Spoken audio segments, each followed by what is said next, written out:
बिस्मिल्लाहिर्रहमानिर्रहीम सल्लल्लाहु अलैहि व आलिहि वसल्लम। आपकी दुआएं सुनी जा चुकी हैं, आपके सब्र का सिला लिखा जा चुका है।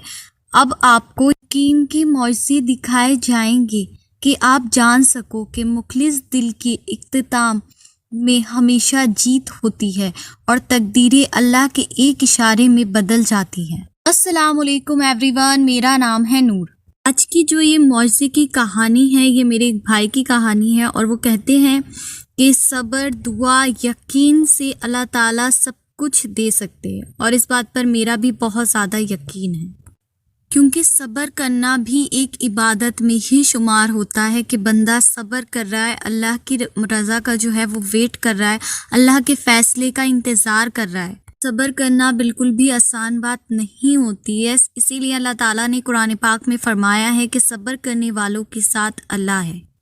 और आपकी जर्नी सब्र की कितने भी टाइम की हो सकती है, 3 साल की भी हो सकती है, मैं कहूँगी 10 साल की भी हो सकती है और 12 साल की भी हो सकती है, लेकिन सब्र का अजर जो है वो अल्लाह ताला ज़रूर देते हैं, ज़रूर देते हैं। इस बात पर मेरा बहुत ज़्यादा यकीन है। तो आप लोग अगर सब्र की सिचुएशन में हैं तो अल्लाह ताला से दुआएं करते रहें, इंशाल्लाह एक दिन आपको बहुत ज़्यादा बेहतरीन अजर से अल्लाह ताला जो है वो नवाजेंगे। आमीन सुम्मा आमीन। तो इसी के साथ शुरू करती हूँ जी आज की मिरेकल स्टोरी। ये भाई कहते हैं एक लड़की थी जो हमारे घर के करीब रहने आई थी। वो मुझे देखती रहती थी, मैं उसे देखता था। उस वक्त मुझे किसी भी बात की इतनी समझ नहीं थी। वो मुझसे बात करना चाहती थी और मैं भी उससे बात करना चाहता था, क्योंकि देखते देखते हमें एक अट्रैक्शन सा होने लगा था। फिर उस लड़की के घर के पास एक और लड़का रहता था जो मुझे जानता था। फिर मैंने उससे फ्रेंडशिप की और जब मेरी फ्रेंडशिप उस लड़के से हो गई तब मैंने उस लड़के से बोला कि ये लड़की जो है वो मेरी गर्लफ्रेंड है।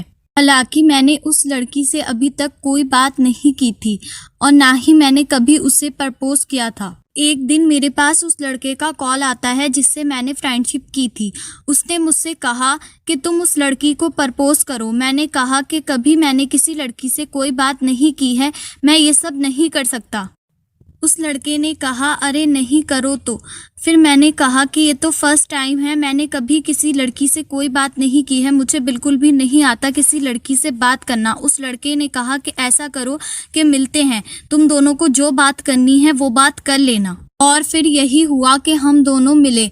हमने उस लड़की से बात की और उस लड़की को मैंने प्रपोज कर दिया और उस लड़की ने भी मुझे हाँ बोल दी। 7 डेज लगभग हम दोनों की बात आपस में होती रही। 7 डेज के बाद मुझे मालूम हुआ कि वो लड़की चली गई।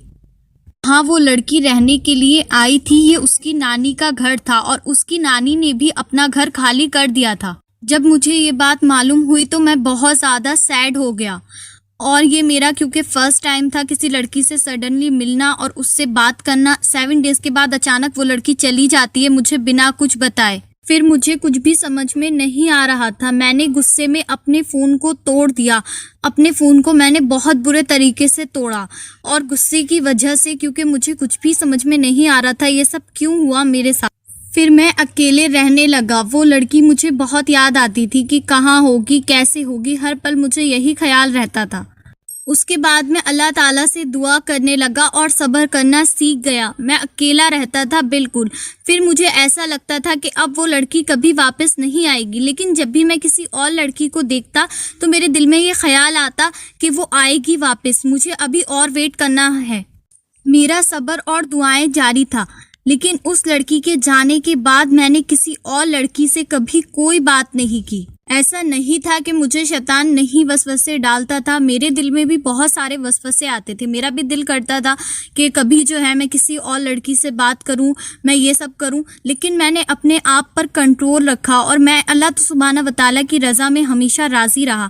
मैंने सोचा जो कुछ नसीब में होगा हो जाएगा और मैंने उसी लड़की का वेट किया। मैंने किसी और लड़की से कभी कोई भी बात नहीं की। मैंने सोचा अगर वो मुझसे मिल जाती है तब अल्लाह का शुक्र, अगर नहीं भी मिलती है तब भी मुझे कोई शिकवा नहीं है। क्योंकि पहली चीज़ तो जो मैंने उस लड़की के साथ मेरा कनेक्शन था वो हराम रिलेशनशिप में आता था।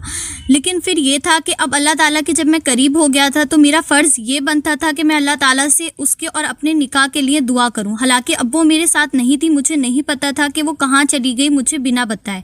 लेकिन मैंने ये काम बिल्कुल भी नहीं किया कि मैं फिर और गर्ल्स में इन्वॉल्व हो जाता या फिर मैं गुनाह के काम करता। मैंने उस टाइम में खुद को परफेक्ट बनाने की बहुत सारी जो प्रैक्टिस थी वो की और फिर अल्हम्दुलिल्लाह मैंने खुद पर मेहनत की और फिर धीरे धीरे मैं उसको भूलने लगा। फिर कभी कभी मुझे उसका ख्याल आ जाता था जब मैं किसी कपल को देखता था साथ में।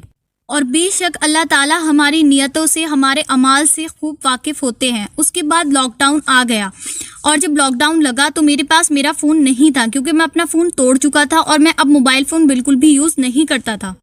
और अल्हम्दुलिल्लाह लॉकडाउन में अल्लाह ताला ने मुझे जो था वो काफ़ी हद तक संभाल लिया था। अब मैं अपनी लाइफ को एंजॉय कर रहा था पहले की तरह और बहुत ज़्यादा हैप्पी था और मैं सब कुछ भूल गया था कि कभी मेरे साथ ऐसा कुछ हुआ भी था। और सबसे ज़्यादा जो कमाल की बात थी वो तो ये थी कि मैंने इस बारे में कभी किसी से कोई जिक्र ही नहीं किया था। बस जिसको पता था या अल्लाह जानता था या मैं जानता था। उसके बाद मैं एक दिन अपनी जॉब से अपने घर वापस आ रहा था, तब मैं देखता हूँ कि मेरे सामने से एक लड़की आती है अपनी नानी के साथ। तो मैं देखकर अचानक से सोचने लगा ये लड़की कौन है जो मुझे इतने ध्यान से देख रही है। मैं तो जैसे सोच में पड़ गया और बस देखता रहा और वो लड़की बहाने से स्माइल करती हुई मेरे पास से गुजरी और बोली ओहो। और फिर मुझे एकदम से याद आया कि वही लड़की है जिसको मैंने 2 साल पहले बात की थी 7 डेज तक और वो लड़की गायब हो गई थी। पूरे 2 साल बाद ना मैंने उसे देखा, 2 साल तक ना मेरा कोई कांटेक्ट हुआ। जैसा कि मैंने बताया कि मेरे पास फ़ोन भी नहीं था। लेकिन अल्लाह ताला को जब आजमाना होता है तो और मेरा सब्र भी था और मेरी दुआएं भी थी कि वो लड़की मेरे सामने फिर से आ गई।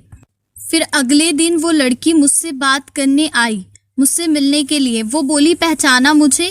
मैं बोला हाँ, मैं कैसे भूल सकता हूँ। तो वो हंसने लगी।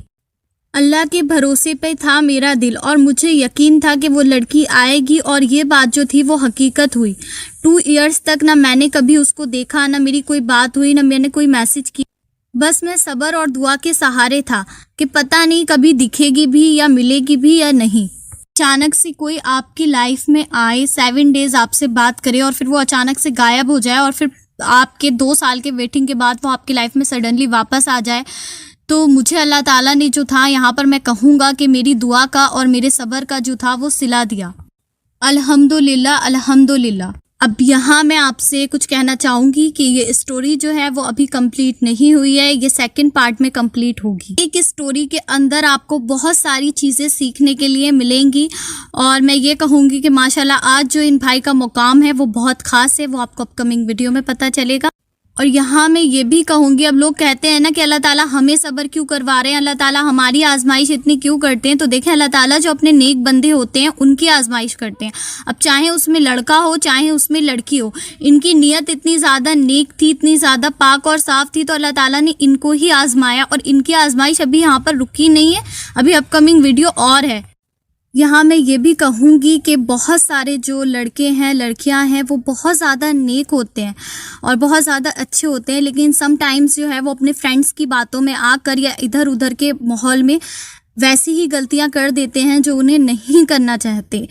और उसके बाद क्या होता है, फिर अल्लाह ताला जो है देखें जो नेक बंदा होता है उसको उस ख़राब चीज़ों में से निकाल करके आजमा के या तोड़ के कैसे भी करके जो है वो अपने करीब कर लेते हैं। तो वो जो बीच का टाइम होता है, चाहे वो 1 साल का हो चाहे वो 10 साल का हो, सब्र का जो आपका टाइम होता है उसमें आपकी रिपेयरिंग भी तो कितने अच्छी तरह से होती है, उसमें आप सब्र करना भी सीख जाते हैं, अल्लाह ताला के जो है मज़ीद क्लोज भी हो जाते हैं और आपका तवक्कल इतना ज़्यादा स्ट्रॉन्ग हो जाता है कि आपको पता होता है कि अब जो कुछ भी होगा, जो कुछ अल्लाह ताला करेंगे वो हमारी जो प्लानिंग है, हमारी जो डिज़ायर्स हैं उनसे जो है बहुत ज़्यादा बेहतर होगा। और जो मेरे वीडियोस हैं ये हर उम्र का जो इंसान है वो सुनता है। तो मैं यहाँ ये भी कहूँगी कि जो चीज़ें आप खुद के ऊपर नहीं तौहमत लगा सकते हैं, आप खुद के ऊपर नहीं देख सकते हैं, तो प्लीज़ वो एडवाइस आप दूसरों को भी नहीं दिया करें। मैंने बहुत सारे केसेस में क्या देखा है कि अपने घर में अगर कोई चीज़ हो रही है तो वो चीज़ रॉन्ग है, लेकिन जो सामने वाला आपका फ्रेंड होता है या आपका कोई भी होता है जो आपसे एडवाइस मांगने आता है, आप उसको जो है सब कुछ आपको पता होता है कि आगे चल के इसका जो रिज़ल्ट है वो क्या निकलेगा, लेकिन आप जो है उसे वही एडवाइस देते हैं, हाँ जाकर ये वाला काम कर ले। तो जो आप अपने भाई बहन के साथ या अपनी फैमिली में नहीं देखना चाहते हैं वो प्लीज़ किसी दूसरे को भी एडवाइस नहीं दिया करें। कल क्या होता है हराम रिलेशनशिप में मोस्टली ये चीज़ देखी गई है कि एक बंदा होगा वो लड़कियों से बात नहीं करता है, या एक लड़की होगी वो लड़कों से बात नहीं करती है, उसे ज़बरदस्ती जो है ट्रोल किया जाता है, यार कुछ नहीं जाता कर ले बात, देख तुझे देख रहा है, देख अट्रैक्शन होता है। उस अट्रैक्शन को जो है वो मोहब्बत बना दिया जाता है। फिर अल्लाह ताला को तो उसको तोड़ना ही है और तोड़कर फिर उसको अपने करीब करना है। जो मैंने पास्ट में जो स्टोरी शेयर की है मुस्तजबुल दावात जो सिस्टर हैं उनकी, तो उसमें हर कोई मुझसे कहता है कि वो कैसे दुआ करती थी, वो नॉर्मल ही दुआ करती थी जैसे सब दुआ करते थे। लेकिन उनकी पूरी स्टोरी में मैंने एक एक बात क्लियर की है, उनकी नीयत क्या थी, उनकी नीयत बहुत ज़्यादा क्लियर थी। और यहाँ पर जो है देखने का पॉइंट यही है कि इन भाई की भी जो नीयत थी वो बहुत ज़्यादा पाक थी। तो ये भी आप कह सकते हैं कि उन्हीं की जो कैटेगरी में है उसी में आते हैं। तो अल्लाह ताला के जो नॉर्मल बंदे हैं, मैं हूँ चाहे वो गर्ल हो या कोई और हो, उन्हीं को अल्लाह ताला जो है वो ख़ास मुकाम देते हैं। ये कुछ स्पेशल नहीं है या कुछ ये स्पेशल अमल या कोई वजीफ़ा नहीं करते हैं, ये अपनी मेहनत से और अपने जो नेक अमाल हैं उन्हीं से अल्लाह ताला जो है वो इनको नेक मुकाम दे देते हैं। वो कोई भी हो सकता है, अल्लाह ताला को किसी को भी कोई मुकाम देते कभी देर नहीं लगती है। हम सब अल्लाह के बंदे हैं और अल्लाह ताला हम सबकी दुआओं को सुनते हैं। हम सबसे अल्लाह ताला को जो है वो बेपनाह मोहब्बत है। लेकिन हम सब में से भी नॉर्मल जो इंसान होते हैं, इसमें से भी कुछ बंदे ऐसे होते हैं अल्लाह ताला के जो फेवरेट बंदे बन जाते हैं। उनके उस काम के लिए वो बंदे क्या करते हैं, वो अल्लाह ताला के लिए अपनी हर खुशी को कुर्बान करने के लिए तैयार हो जाते हैं। उन्हें कोई फ़र्क नहीं पड़ता कि उनकी मनपसंद चीज़ क्या है, उनकी डिज़ायर्स क्या हैं। उनसे आप कुछ भी कहेंगे ना, वो ये कहेंगे कि हम अल्लाह की रज़ा में राज़ी हैं, अल्लाह ताला ने ये हम से अगर कोई चीज़ छीन ली है तो भी शुक्र, और अगर हमें दे दी है तो भी शुक्र। जब वो इस लेवल वाली मोहब्बत अल्लाह ताला से करने लगते हैं तब अल्लाह ताला जाकर जो है उनको कोई भी मुकाम जो है वो अता कर देते हैं। और उनको कोई कितना भी तकलीफ़ दे दे, कितना भी उनको पेन दे दे, कितना भी आजमा ले, उनकी ज़ुबान पर कभी आप ये शिकवा नहीं सुनेंगे कि अल्लाह ताला ने मेरे साथ ही ऐसा क्यों किया या मैं ही क्यों। वो जो कुछ हो रहा है ना बस उसमें ही खुश रहते हैं और वो अल्लाह ताला की रज़ा में उसी चीज़ को तो कहा जाता है ना कि अल्लाह ताला की रज़ा में जो है हम हमेशा राज़ी हैं। क्योंकि उन्हें कोई फ़र्क नहीं पड़ता कि आपने उनको 100 स्लैप मारे या कुछ भी किया, आप उन्हें कितना भी मार लो, कितना भी तोड़ लो, वो अपनी जो नीयत है, अपना जो सब्र है उसी पे कायम रहते हैं और वो हमेशा अल्लाह ताला को पुकारते रहते हैं। और मोस्ट इम्पॉर्टेंट पॉइंट जो है वो ये है कि वो लोग कभी किसी को तकलीफ़ नहीं देते हैं। वो लोग अपनी जो खुशी है ना वो बर्बाद कर सकते हैं, लेकिन दूसरे से कभी वो किसी की जो खुशी है, किसी की जो हंसी है वो नहीं छीनेंगे। उनसे अगर कुछ कहा जाएगा ना कि आप ये कुर्बान कर दें इस इंसान के लिए, तो कहेंगे कि ठीक है हम इसको दे देते हैं, ये खुश रहे, लेकिन हमारी वजह से इस इंसान को तकलीफ़ नहीं हो। अपनी तकलीफ़ों का, अपनी दुआओं की वो कभी शो ऑफ नहीं करते हैं। वो अपना पेन, अपनी दुआएं, अपनी हर बात जो है वो सिर्फ अल्लाह ताला से ही जिक्र करते हैं। अब जब बंदा इतनी ज़्यादा मेहनत कर रहा है अल्लाह को राज़ी करने के लिए, इतने सारे एफर्ट्स कर रहा है, तो अल्लाह ताला उस बंदे को कैसे अकेला छोड़ सकते हैं। फिर तो उस बंदे के दिल में ख्याल आने की देर है और अल्लाह ताला ने कुन फरमाने की देर है। और फिर ऐसे लोगों को अल्लाह ताला से कुछ मांगने की ज़रूरत नहीं पड़ती है। वो लोग कुछ सोचते भी है ना तो अल्लाह ताला फ़ौरन कुन फरमा देते हैं। और यहाँ तक कि अगर उनको कोई तकलीफ़ पहुँचाता है तो अल्लाह ताला जो है उनका इंसाफ फिर खुद करते हैं। अल्लाह ताला ने अगर आपको किसी आजमाइश में डाला है या किसी भी तकलीफ़ में डाला है तो उसके लॉजिक को, उसकी मसलहत को समझें। इधर उधर ये टाइम हम बहुत ज़्यादा वेस्ट करते रहते हैं, हमारे लिए दुआ कर दें, हमारे लिए दुआ कर दें, हमारी दुआ कब कबूल होगी, हमारी दुआ तो कबूल ही नहीं हो रही। मेरे पास मोस्ट ऑफ द क्वेश्चंस जो है ना वो यही आते हैं, किस्मत हमारी कैसे अच्छी होगी, हमारे लाइफ में तो सुकून ही नहीं है, हम क्या करें। तो आप सिर्फ दुआ करें। अल्लाह ताला ने हर चीज़ की एक टाइमिंग जो है वो मुकर्रर की हुई है। किसी को 5 साल के बाद कुछ मिलना है, किसी को 2 साल के बाद मिलना है, किसी को फ़ौरन मांगते ही मिल जाना है। हर चीज़ का अपना एक वक्त मुकर्रर है। बहुत सारे लोग यही वजीफ़ों में भी गलतियां करते हैं। अब एक वजीफ़ा आप पढ़ रहे हो, उसकी कबूलियत का टाइमिंग 8 महीने बाद है, लेकिन आप क्या करेंगे, आप सोचते हैं कि आज पढ़ा कल कोई हमारी ज़िंदगी में जो है कोई बड़ा सा जो मिरेकल है वो हो जाए। बेशक अल्लाह ताला कर सकते हैं, लेकिन अल्लाह ताला के आपको आपके सब्र को भी तो आजमाना है, आपको भी तो देखना है ना कि आप कितने सिंसियर हैं, अल्लाह ताला से ज़्यादा मोहब्बत करते हैं या आपको अपनी उस चीज़ से ज़्यादा मोहब्बत है, या आप अल्लाह ताला से किस लेवल तक जो है अपनी दुआओं को मांगते हैं, किस तवक्कल के साथ मांगते हैं। भी अपने माइंड में ये चीज़ नहीं लाया करें कि ये दुआ ज़्यादा पावरफुल है या ये वजीफ़ा ज़्यादा पावरफुल है। अल्लाह ताला के सारे नाम हैं, अल्लाह ताला की सारी कुरान की आयतें हैं, सभी बहुत ज़्यादा पावरफुल है। बस कमी जो है ना वो हमारे तवक्कल और यकीन की होती है।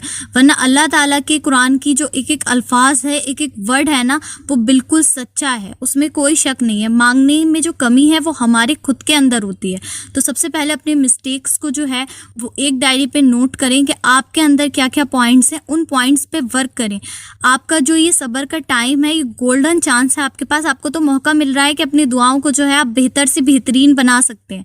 तो उस टाइम में इधर उधर डगमगाने से बेहतर है कि अपनी चीज़ों को जो है, अपनी दुआओं को, जो भी आपकी दुआ है, जो भी आपकी डिज़ायर है, उसे बेहतर से बेहतरीन बना लें। उसमें आपकी जो भी विशेस हैं, लोग कहते हैं ना लॉ ऑफ अट्रैक्शन, तो लॉ ऑफ अट्रैक्शन का पर्पस क्या है? वो पर्पस यही है कि जो कुछ भी आपको चाहिए वो सब आप अपने माइंड में सेट कर लें कि ये चीज़ ऐसे होना चाहिए, वो चीज़ वैसे होना चाहिए। तो उसी तरीके से आप अपनी दुआओं को जो है वो खूबसूरत बना लें और उसे मांगते रहें। उसकी जब टाइमिंग अल्लाह ताला ने जो फिक्स कर रखी है, उस टाइमिंग पर इंशाअल्लाह वो चीज़ आपको ज़रूर मिल जाएगी। इसी के साथ मुझे दीजिए इजाज़त। इंशाअल्लाह मिलते हैं नेक्स्ट वीडियो में। तब तक मुझे और उम्मत मुस्लिमा को लाजमी अपनी दुआओं में याद रखना।